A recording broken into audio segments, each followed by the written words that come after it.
Fast as lightning, sharp as a sword. Greetings, YouTube. I'm Lightning Sword, and I want to apologize for the lateness of my Buckball season review. I'm doing something a little different for that one, and hopefully it'll be done soon. Anyway, back to business.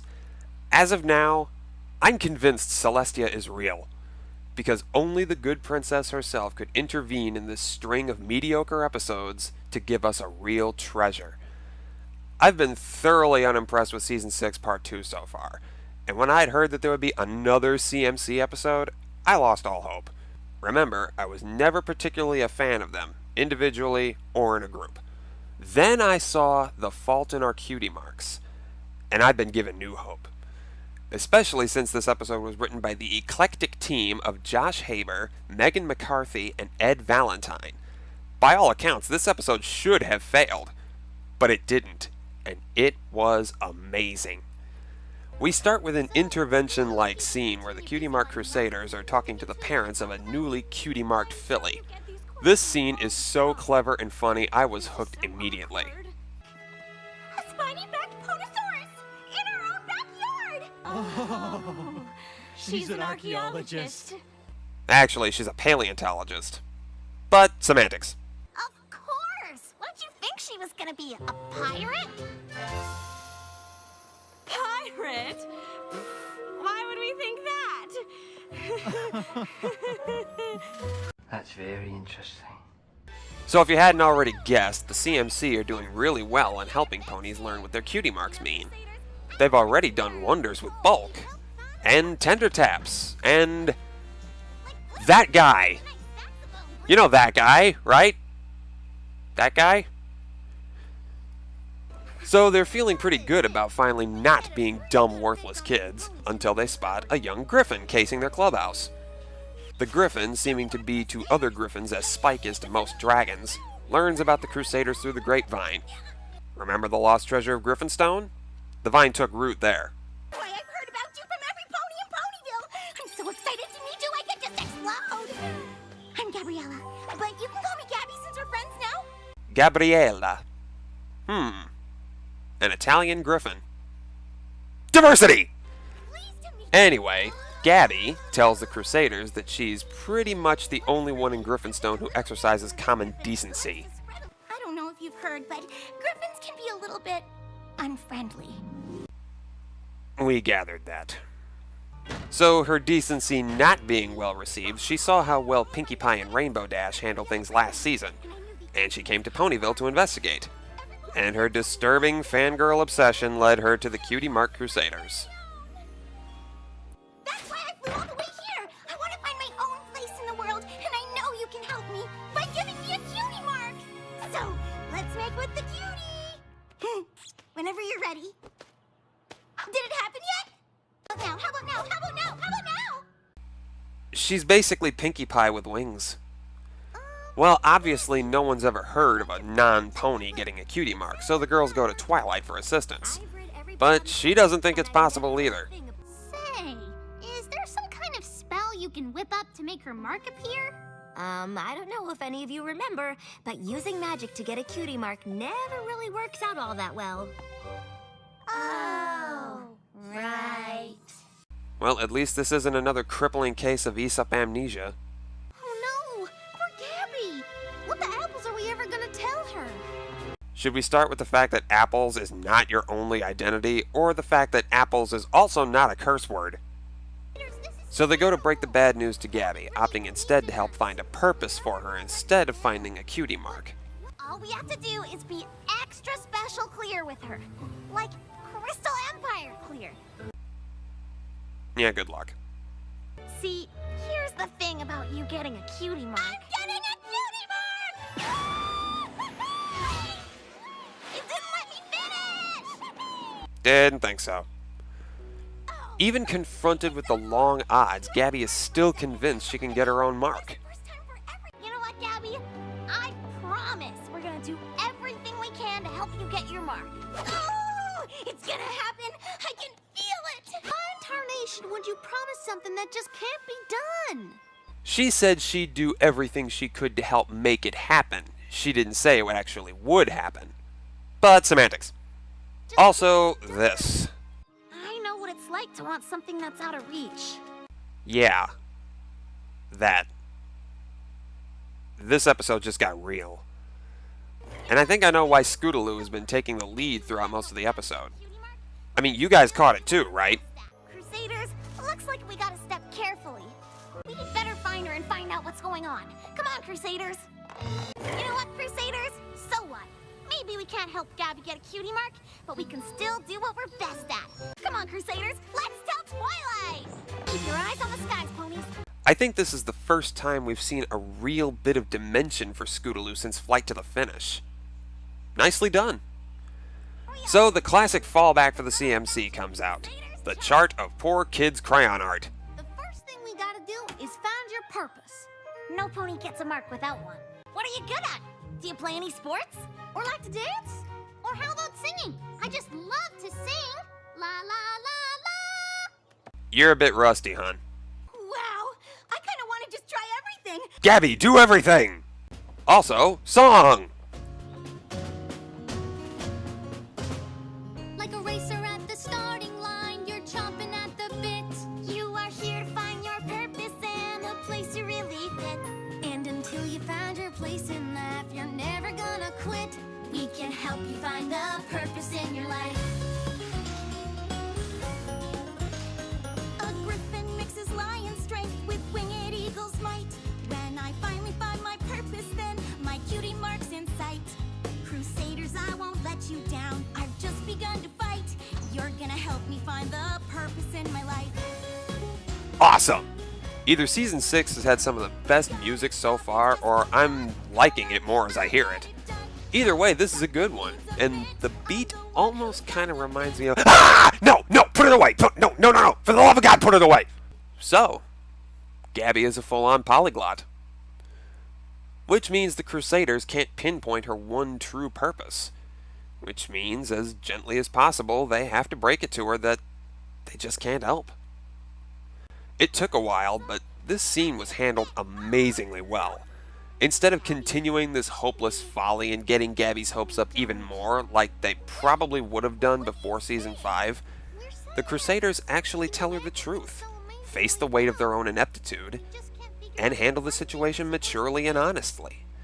This is the kind of maturity and dignity we should have gotten in this piece of crap. I'm sorry, Crusaders. I really thought we could help Gabby.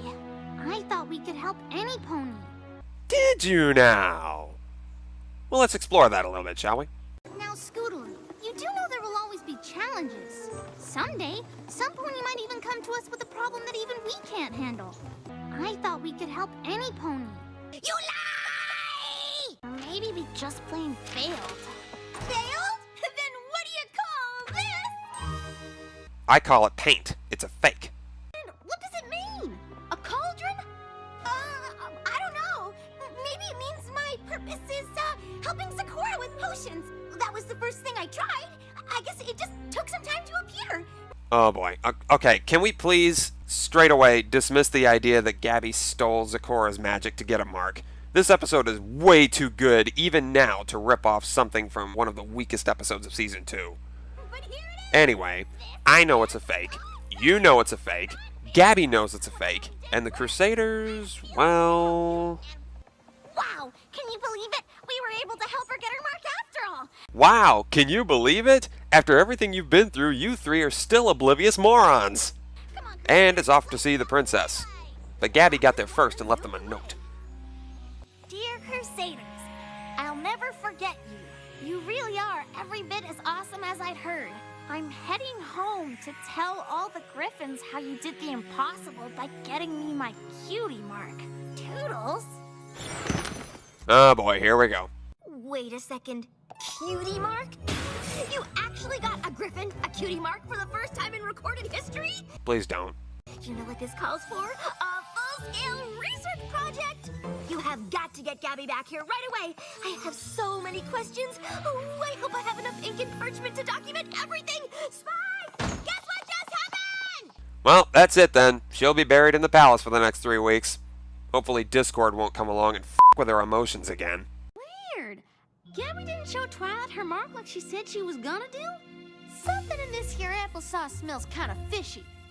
Is it the fact that it took you this long to figure out something was up, or the fact that you still think apples is your only identity? So they catch up with Gabby as she helps the doctor get out to push his wagon.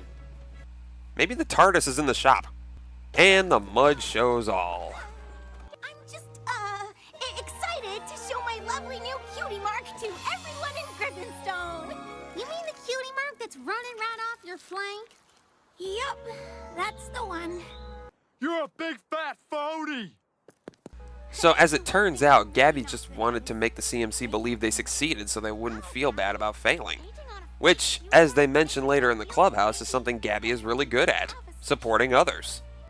We were racking our brains trying to figure out your destiny until we remembered how every time you did something new, you tried to help every pony around you, even us. How did it feel when you showed up with that fake mark, and the three of us thought we'd actually helped you? Well, I was really glad I helped you feel happier. There was also that little smidge of guilt at having to lie about it. But semantics! And with that, Gabby is given a homemade cutie mark and is made an honorary crusader, party and all. Awesome! My very own cute Oh, land's sakes! You sure have earned it. I am so grateful! I'm gonna go home and do my very, very best to bring Cutie Mark Crusader values to Griffinstone! I promise! Promise us one other thing, too? Come back soon! After all, you're a Crusader now! Crusaders forever! Crusaders forever! And that was The Fault in Our Cutie Marks, the episode that restored my faith in Season 6. We haven't gotten any truly good episodes in Season 6 since Flutterbrudder.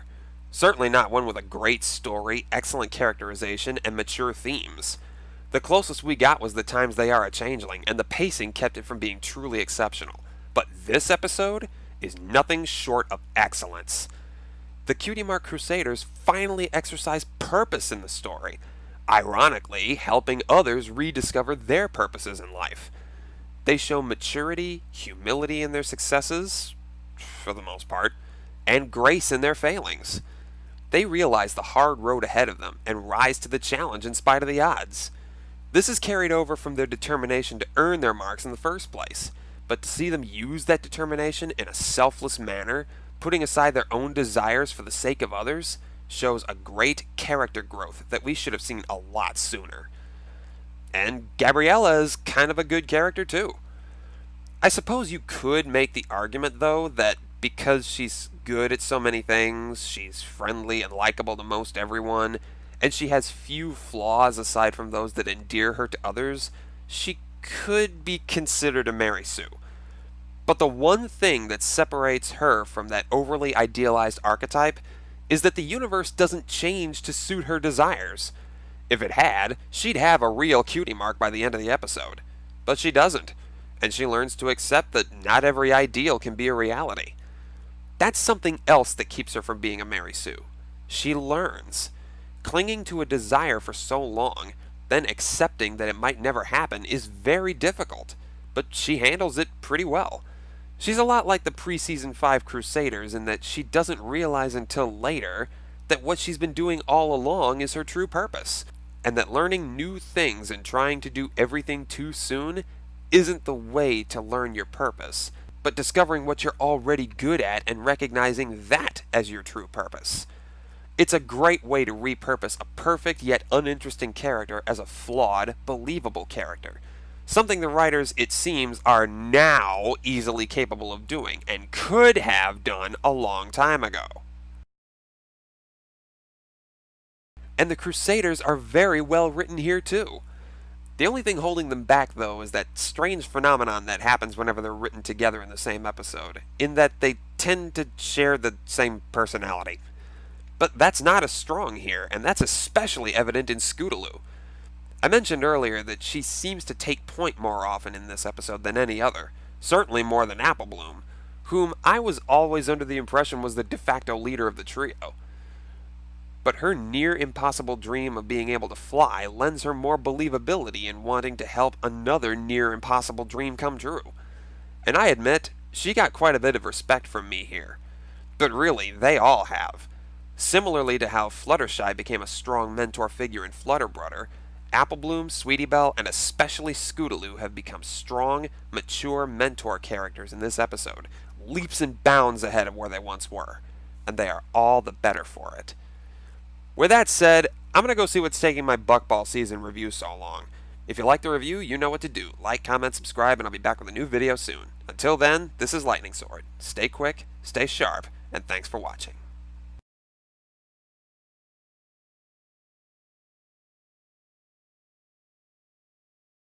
By the way, I have Patreon now. I've had it for a while, and I realize I should have let you all know sooner. But, SEMANTICS!